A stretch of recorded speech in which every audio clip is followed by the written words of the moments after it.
is going on, my Super Saiyan, which is Rhymestyle here, along with, well, just to us now. Cat's like, I don't want to be in the video, so he bounced. Yep. Episode 59 of Dragon Ball Super was amazing. Awesome. It's great. Probably one of the most savage moments in the history of Dragon Ball Super. I would say the entire Dragon Ball series. Well, actually, it could rank amongst the top 10. In fact, the first question I want to toss out here is, what is the most savage thing that has ever happened in the Dragon Ball series as a whole? And then where would you rank what Beerus did to Zamasu? 1 out of 10. Really? It's 1 for you? Like the highest. Alright. Well, you guys know how much I love Beerus, so when that happened, it felt so satisfying. I mean, first of all, this man has been annoying me for the longest. Zamasu, since he first showed his face many episodes ago, he needed to go. There were so many signs that he was clearly like a school shooter and just needs to be get rid of. And it felt so satisfying to see this. Now let's go ahead and just kind of backtrack and I talk about the entire episode that happened. So we started the episode off with these weird hand movements like this. Not really. We started off the episode with what's that face? With Beerus, Supreme Kai, Whis, Goku visiting Universe 10 once again, and they kind of use it as an excuse, like, oh yeah, Goku wanted to fight you, so we're here, but you know what, we're not gonna fight you. Here's some sweets and tea and stuff.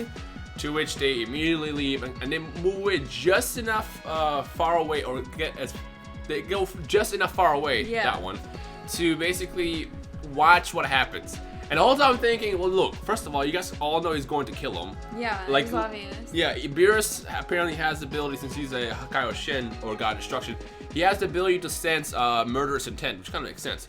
Both Whis and Beerus can do that. Supreme Kai can't, because he said he didn't notice anything about Zamasu, which explains why Gowasu couldn't notice it. But they pretty much confirmed he was going to do it. And what they did is, they went away just far enough where they were like basically like down the street and waited for the actual move, and that's when it happened. First of all, shout out to everybody that thought that the tea was going to be what kills Gowasu. I really thought that too, honestly. So did I. I mean, it was like the right way to go. It's like, oh yeah, you want me to make it's tea? like, oh, it's poisonous, obviously. You want your tea? Here's your tea. You know, screw your tea. Like, I assumed that was going to be the way he was going to go out. Instead, he, just gives him a little swift chop to the back of the neck, and that's it. First of all, here's a question I have. We all watch, and I don't know if this is going to count as a plot hole or they just decided to screw this part. In Dragon Ball Z, when Elder Kai died, what happened? He got right back up. Remember when he gave his life to Goku? He literally got the halo and got right back up like it was nothing. Yeah. So technically, killing Gowasu shouldn't have killed him. He would have just gotten back up like, oh, here I am, I'm dead. Zamasu, you're kind of a dick now. Yeah. That is the first thing that popped into my head. But like, whatever. it doesn't really make a difference if he's dead or alive. Yeah, I mean, that's why Elder Kai gave his life to Goku so he can go fight Kid Buu. He was like, you know what, you can have my life, I got you. And it's like, well, he like literally popped up and was like, oh, here I am, I'm dead. Yeah. But I still have my body because, I'm a good guy. So that should have happened, number one. But again, not that big of a deal. If that happened, obviously it wouldn't be as effective. The second he killed him, well, first of all, we actually also didn't give it a chance. For all we know, that could have happened. But we did this little tap the staff, that one, and popped right back 3 minutes and passed, and they just showed up and freaking stopped them with a kitty glove. I feel like you need that kitty glove. I know, I really want it. They should make that as like merchandise. I wouldn't be surprised. Knowing the Dragon Ball franchise. I'd bake with that. So what happened is they stopped it. They explained to Gowasu what happens in the future. They're like, look, this guy's kind of an asshole. He's going to destroy everything. And Zamasu is just like, oh, well, if I did it in the future, that means I can't fail right here. And then a magical moment happens. This man, Beerus, grabs his hand and says, no, Hakai, destruction, and just completely disintegrates him, and then that's it. He's done. Gone. Beautiful moment. Like I said, that I gotta rank that amongst my favorite moments in the Dragon Ball Super series by far. And as far as savage moments, I gotta say it's up there above in the overall Dragon Ball series, maybe top 10. And the reason I say maybe top 10 is because I can't think about any other moments right now from the entire series off the top of the head. I mean, there was a lot. Going from when Krillin died. When Krillin died, many times. When he got stabbed by Frieza. Remember when he got stabbed by Frieza and he like shook him up? That was a savage moment. Another good savage moment is when Turles was beating down on Goku and just started blasting him when he was on the ground. That was amazing. But this was beautiful because this reminds us that Beerus isn't like this good guy. Well, he's a good guy technically, but he still does his job. Yeah, like it reminds us that if Beerus really wants to destroy something, he can. He'll just show up like, no, get out of here. You get out of here, and that has me excited. Disintegrate. Yeah, it was beautiful. I cannot wait to see like First of all, that move needs to be in Dragon Ball Z universe too. It's like, yeah, you grab someone once and they die. Yeah, right. That's not gonna be in there. No, but it needs to be some kind of move where it's like a super move, an ultimate, or even a grab where it's like he does. That'd be beautiful to see. I mean, I doubt we'll see that because knowing Dimps, they don't have information ahead of time for Dragon Ball Super, so they kind of like get the information as we get it as they watch it. Because they have that entire studio like locked down with Toei over there, so they don't actually talk to each other. It's like Dimps sees and then they kind of create, just kind of how it works. But I still wouldn't be opposed if they ever decide to give some kind of move like that. Like that, come on, Dimps, you have to. But yeah, he destroys him and then that's it. Now here's the tricky part. Last time Trunks showed up and they killed the androids, or they stopped the androids, not killed, stopped the androids in the present. They were still in the future. When Trunks went back, he had to take care of 17 and 18, and even Cell showed up. Killing them in the past or stopping them in the past didn't change the future.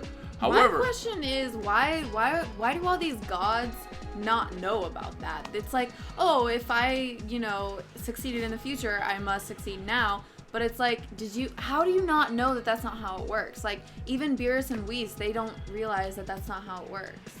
It's a good question. They're all complete idiots. I mean, the point of the time rings, which are only available to Kaioshin, is to jump into the future to see how stuff changes. So I guess as a Kaioshin, you should be able to see it. Like, technically, Supreme Kai should have been able to see the future as well. The only reason why they saw the future right now is because Goku, Vegeta, and Trunks went into the future, and then, obviously they came back with that information. And obviously, if everybody's dead in the future, then that's kind of it. But apparently, here's the thing I'm confused about. According to Beerus, the gods being stopped in the past affects the timeline completely, and then that should fix the future. However, we know that's not the case because in the next episode preview, we saw Goku, Trunks, Vegeta back in the future, and then Goku, Black, as well as Zamasu are still there. So it's like, what's the loophole there? Obviously, it has something to do with the time ring somehow. And I'm just kind of confused why Beerus even said it, because like as you said, he should know how this affects it.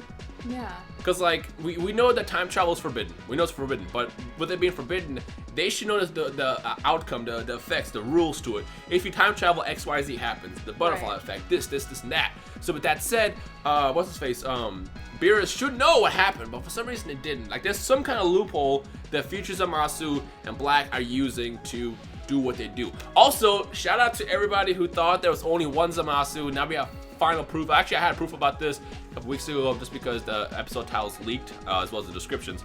But yeah, there is no multiples. There is no one Zamasu. It's all multiples. I still feel like the theory that I have is at some point Zamasu has told every single timeline Zamasu about the plans to exterminate all the humans.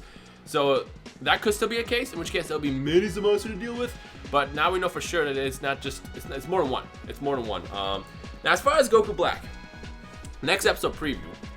Now you thought what we said was actually the case, that they basically used the Super Dragon Balls to create Black, and then they also use Super Dragon Balls again to become immortal. We see a small talk between Zamasu and Black in the future, where Zamasu again confirms, like, oh Black, you should have gotten immortality like me, it's great. To which, Black wants to, he wants to do it his own way. He says he likes, he likes the situation he's in right now because he has supreme power. He uses Goku to basically train, get stronger, which is somehow how he became Super Saiyan Rose. I still don't know how that's going to be explained. Rose, yeah. But apparently we still don't have his true identity, and next week the true identity will be revealed. And the interesting part was Goku says, wait, that's not a fake me. That's the part that has me kind of confused. Well, obviously it's not fake you. It's gotta be, I still feel like maybe the Whis theory does stand true. I think so. It's gotta be. I mean, I don't know how else they would create because I mean, it makes sense. Like, oh, Zamasu went into the future, you got the Super Dragon Balls, made himself immortal, went in the future again, got Super Dragon Balls, gave himself a servant, which would be Goku Black, and then from there, that was the start of his plan. Maybe he went to the future, telling everything to Zamasu. That way he can like exterminate humans across timelines. Like that's a smart way to do it. But the question is will that actually be the case? Because the way they made next week sound is that it's not the case. Maybe Goku Black is someone else, indeed. I mean, there's still a good theory that maybe it is another form of Zamasu. Maybe one of the Zamasus at some point in the future decide, instead of giving himself immortality, they just took Goku Black's body. Or maybe even a past Zamasu made like a little swap, switched with another Zamasu, and maybe present Zamasu is somewhere in the time streams, and then there was a fake Zamasu in the past. there's so many like ways you can go with this just because time travel has been introduced, Super Dragon Balls are there, and we got time rings. So it's like there's so many ways to go. So I guess the question. You have to also consider that Zamasu obviously didn't know exactly how time worked, and neither did Gowasu or Beerus or Whis. They didn't even know how time works. So how could he plan that? It's a good question. Yeah. The thing that I like about this arc, and I'm loving this series so far, is like this has been an amazing. This is exactly what Dragon Ball Super needed. What I love about this is every single week you get left to ask some questions. Like if we would have discovered who Black was, who Zamasu was, everything like weeks ago, we'd been like, okay, well we know what's going to happen. Like that was a flaw with Universe 6. Like it was cool to watch the Universe 6 fights, but like you kind of knew what was going to happen. Like there was no like question or anticipation. It's like, oh yeah, Goku's going to fight Hit. Vegeta's gonna fight Hit, Mageta's gonna fight so-and-so, Kabe's gonna fight so-and-so. Like, you knew what was gonna happen, but with this, it's like every single week, it's like you're trying to like pick into your brain to figure out what it is that's going on, what the questions are, what the answers are, like. Yeah. And I love that. So I can't wait till next week to see. Hopefully, we get a Black identity revealed, because last time an episode was titled Black Identity Revealed, we didn't get anything. We literally didn't get anything. It was just like Toei's version of clickbait. It's like, oh, cool, thanks, guys.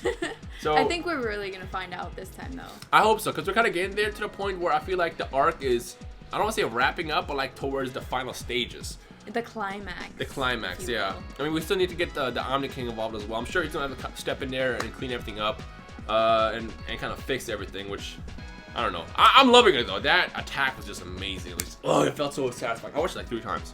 I watched it 3 times, and I even made it into a GIF. I had to. I apologize to those who saw my GIF on Twitter yesterday. I was just so excited. I was like, I gotta post this. With that said, you have anything else you want to toss in there?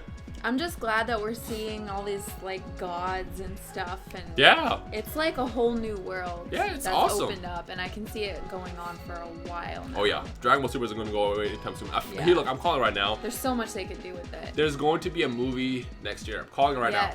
It's got to be. What's going to happen is this arc's going to wrap up. We're probably going to get a mini arc in between, and then we're going to get a movie. Well, then we're also going to get another arc as well, but then I feel like we're going to get a movie as well, just because Super's just been amazing. It's been going in a great direction. I just hope that if we do get a movie, it's not like, oh yeah, here's the Trunks arc in movie format. Don't do that. No, please. Toei, please. I don't know. Let us know your theories on Zamasu, Goku Black, anything you watched, where you rank Beerus' Savage moment, as well as your top favorite Savage moment of the entire Dragon Ball series. Let's do top 3. Top 3. If you already commented, go back and add your comment. Top 3 most Savage moments in the Dragon Ball series, and then where you would rank Beerus killing Zamasu as well. But other than that, if you're still hyped, if you're excited for the series, make sure you leave a like and enjoy these reviews and stuff, these Let's Talks. And I guess for now, I'm gonna get back to playing Xenoverse, because I'm trying to, I'm kind of like, I'm waiting. I just need Xenoverse right now. I need to play it. So yeah, just scratching. Yeah. Anyways, ladies and gentlemen, we'll see you guys next week for another Dragon Ball Super Let's Talk. Hopefully this weekend we get an actual answer. And I guess for now, we'll see you guys in a couple days. Peace. Bye.